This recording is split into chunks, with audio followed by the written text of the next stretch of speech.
Nouvelle performance absolument honteuse de la part de Benoît Paire la nuit dernière contre Fabio Fognini. Il a encore montré son mépris absolu du maillot français. On s'installe tranquillement, on se prend un petit café. Il va y avoir beaucoup de choses à commenter dans cette vidéo, dans ce digest australien. 3 rubriques pour vous accompagner dans ce numéro. Le côté réseau, on va discuter des dernières informations chaudes de la nuit dernière. Le coin tactique, ça va être Tsitsipas de Minor. Je vais vous montrer comment est-ce que Tsitsipas a vivisecté le démon. Dans un troisième temps, la recommandation du jour, un match, un pronostic, quelque chose que je vous recommande à suivre, mais on attaque tout de suite avec Benoît Paire. C'est la séquence qui a fait jaser absolument tout le monde la nuit dernière sur les réseaux sociaux, cette séquence où on voit Benoît Paire réaliser 4 doubles fautes d'affilée, et même pas en essayant vraiment de bien servir, en servant absolument n'importe comment. Alors cette attitude sur le court pose diverses questions. Est-ce qu'il était vraiment prêt à jouer ce match de tennis? On peut en douter, notamment parce qu'il a fait partie de ces joueurs qui ont été en hard quarantaine, donc il est resté 15 jours dans sa chambre d'hôtel sans s'entraîner.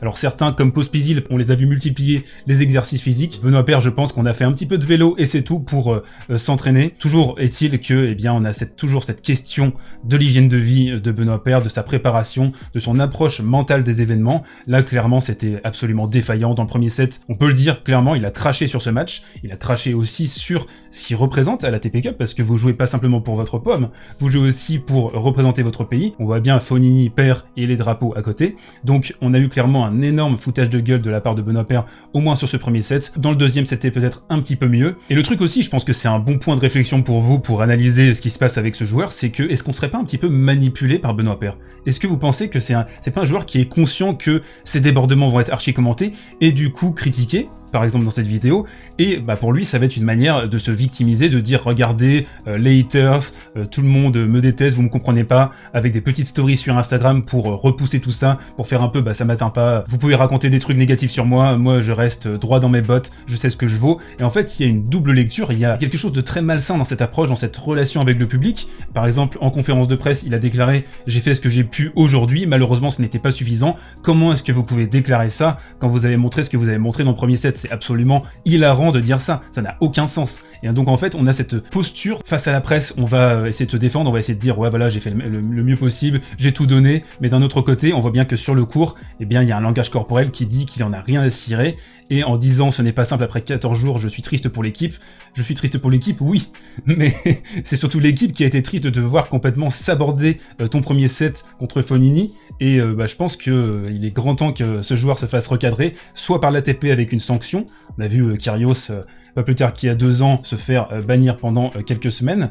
C'était à l'off-season, donc il avait réussi à bien s'en sortir. De toute façon, l'ATP n'a aucun intérêt à bannir un joueur comme Nick Kyrgios. Je l'ai déjà expliqué sur la chaîne. Mais voilà, Benoît Paire, j'ai l'impression qu'on est arrivé quand même à un niveau où il est grand temps de faire quelque chose, parce que là, ça a été absolument indigeste ce qu'il a proposé. Et honteux, tout simplement, c'est honteux.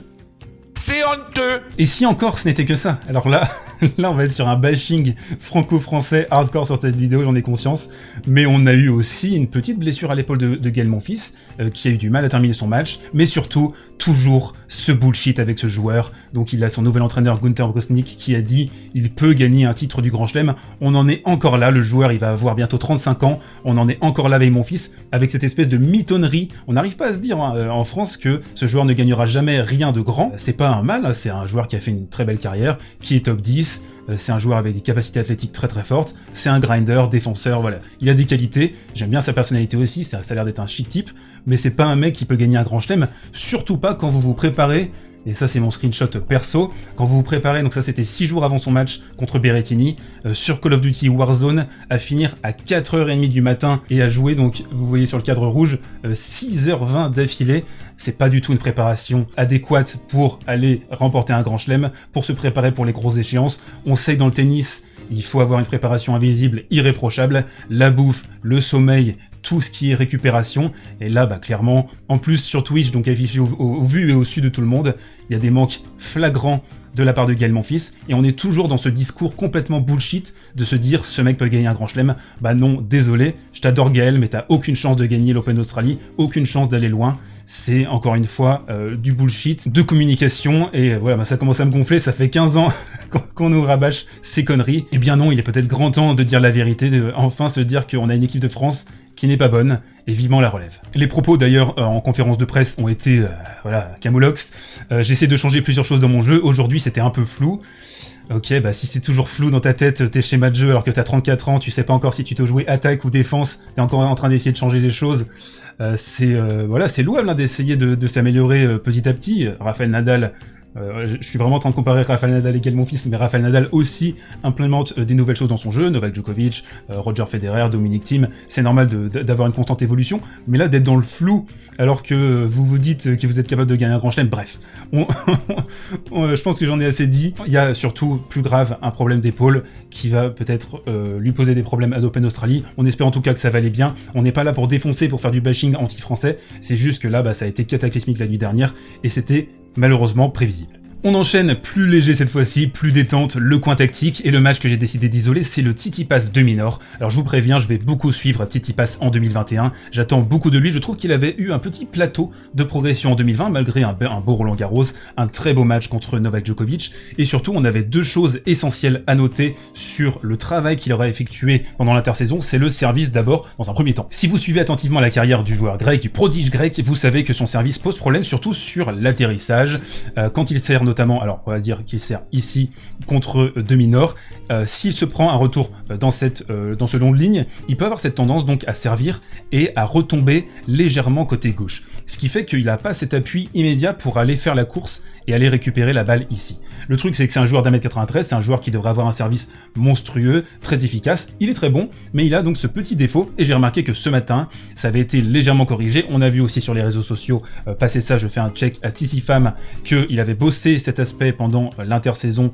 notamment, et donc on a eu de moins en moins ce désaxement côté gauche, qui fait que, eh bien, vous faites un petit pif-paf, pied gauche, pied droit d'appui pour pouvoir immédiatement ensuite réagir au retour adverse, et ça a été plutôt bien fait, j'ai hâte de le voir sur ces prochains matchs. C'est difficile de retoucher un coup, de retoucher surtout le landing de votre service, parce que c'est quand vous êtes habitué à un geste pendant des années, c'est dur de le modifier, mais là j'ai été particulièrement intéressé, particulièrement séduit par ce qu'il a fait sur ce match, même s'il n'a pas servi beaucoup d'ace, on a eu de belles choses à ce niveau-là. Le deuxième point technico-tactique que je voulais vous montrer, c'était le revers, surtout le retour de revers. Alors ce qui a été frappant contre de Minor, qui n'est pas un très grand serveur, on est sur des moyennes de 180-190 km/h en première balle notamment, et plutôt 150-160 en deuxième, c'est que de Minor a énormément cherché le revers de Stefanos Tsitsipas. Alors là on est sur une balle de break, le point crucial du match où Tsitsipas a réussi à breaker de Minor, et là vous voyez la position du grec qui est extrêmement désaxé sur le côté pour anticiper un service côté revers. Le service ira côté revers, vous l'avez. Et donc on a eu un Stefanos qui a très bien retourné, je trouve, côté revers, et qui a souvent retourné recouvert. Ça c'était important à noter. Sur un serveur qui n'est pas forcément très efficace comme de Minor, c'est possible. J'ai hâte de le voir contre un gros serveur type Raonic, pourquoi pas, et de voir est-ce qu'il est capable de s'adapter, peut-être un peu plus choper, bloquer le retour de revers. Mais dans l'ensemble ça a été très bon. On a eu aussi un maximum de flèches long de ligne pendant tout le match, j'en ai compté 5 ou 6 dans le premier set, ça a été particulièrement efficace. Par contre, un petit truc à noter aussi côté tactique, c'est que je trouve que Stefanos est encore un petit peu trop systématiquement embarqué dans des rallyes. C'est un joueur, on le sait, qui affectionne ce type de schéma. Vous pouvez retrouver ma vidéo, la fin du duo Nadal-Djokovic, qui en parle en détail, vous avez la statistique. Mais là, sur ce match, on a eu peut-être un petit peu trop de rallyes, donc ce qui fait que de Minor a pu s'accrocher. Mais si Stefanos arrive à jouer un petit peu plus de one-two punches, je pense que là, c'est vraiment un axe de progression pour lui, surtout sur ce type de surface. Il a besoin d'écourter les échanges, et à ce moment-là, il sera extrêmement efficace et extrêmement dangereux. Le rendez-vous pour Tsitsipas, ce sera demain contre Rafael Nadal, ça va être énorme, c'est à 9h du mat. On termine, et oui c'est triste, c'est déjà quasiment la fin de ce numéro de votre digest australien. On termine avec ma recommandation du jour, de la nuit, hein, c'est selon votre time zone, et je vous recommande particulièrement, alors ça pourrait être le Nadal Tsitsipas qui va être goldé, mais je vous recommande particulièrement à 1h20 du mat pour les courageux, le Djokovic Zverev. On a vu que Djokovic était complètement galvanisé dans cette ambiance électrique australienne, et vraiment un très beau match d'ailleurs contre Shapovalov, et là ça va être contre Zverev qui a aussi battu Chapo en 3-7 au tie-break, donc j'ai très hâte de voir cette opposition, surtout que les deux hommes ont l'habitude d'avoir des matchs assez accrochés en 2-7 gagnants. C'était assez étonnamment Zverev qui avait pris le devant avec un 2-0 pour commencer, à l'exhibition du Boodles et à Rome. On se souvient de cette victoire qui lui permet de remporter le Master 1000 de Rome. Ensuite ça a légèrement tourné, mais je pense que sur le format des 2-7, Zverev a des choses à proposer s'opposer contre Novak Djokovic. Difficile d'établir un pronostic là-dessus et de dire que Djokovic va se prendre une pilule, mais pourquoi pas un match en 3-7, ce serait intéressant de voir à quel point Zverev est dans des bonnes dispositions avant l'Australian Open. Je vous conseille ce match avidement. Faites-vous plaisir. Recommandez-moi peut-être Novak contre Paire. Non, ça ce sera sans moi. L'équipe de France, c'est terminado, comme cette vidéo. Portez-vous bien les amis, on se retrouve demain pour un nouvel Australian Digest.